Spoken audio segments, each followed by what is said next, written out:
Trading continuations within fibs is essentially trading smaller reversals within an overall larger trend. Entries are planned when price dips within a larger uptrend that is expected to continue. This price dip is usually small, but on occasions they can be large pullbacks. The same concept for trading reversals applies to trading continuations. Planning entries, risk management, and profit targets all transfers over.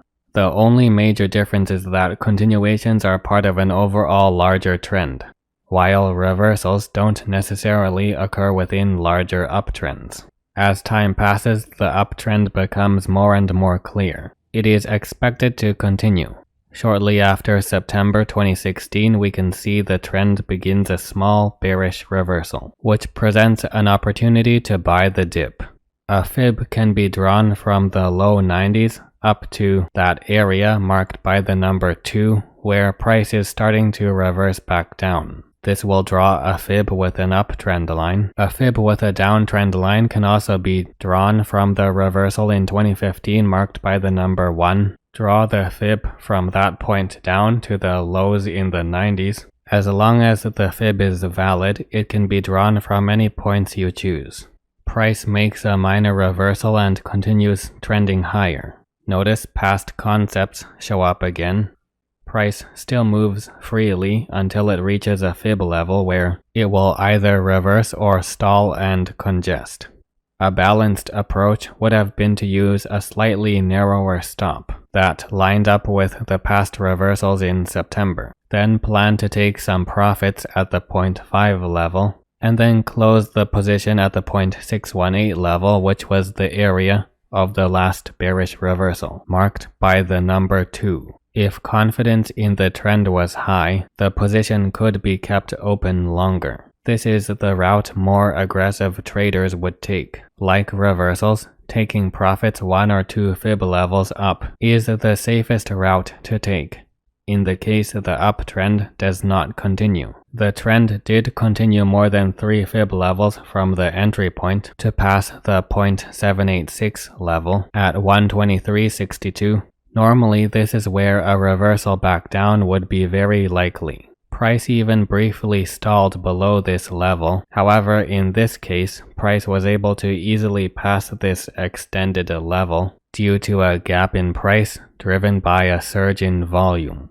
Now we see the same setup again, but with a fib drawn with the 2 reversal point for a fib with an uptrend line, as opposed to the previous example using a downtrend line from the reversal marked by 1.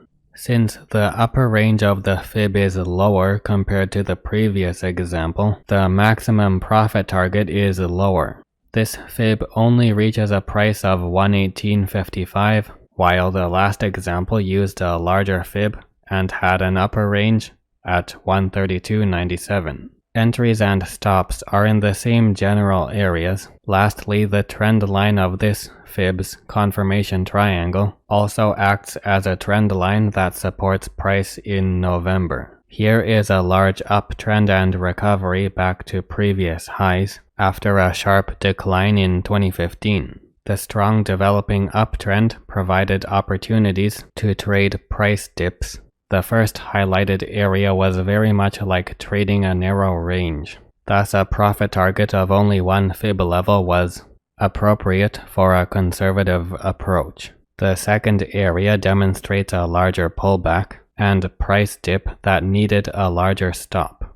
A conservative approach would again take profits 1 fib level above, perhaps slightly above the 0.786 level, since the last reversal around this fib level was further up, closer to the 90 price range. Each of the 2 trades could have been held longer, but that decision would have come down to individual risk tolerance. Here is a large example of a large price dip or a pullback within a strong uptrend. Entry at the round $500 mark near the 0.5 fib level, lining up with a past reversal, and an area where price gapped up.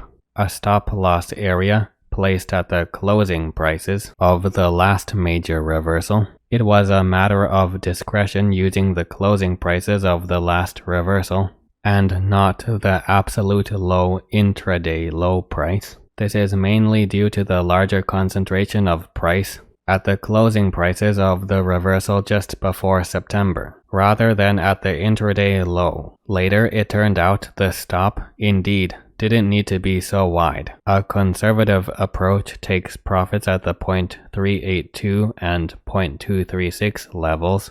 More optimistic and aggressive traders would hold to the 0 level back at previous highs.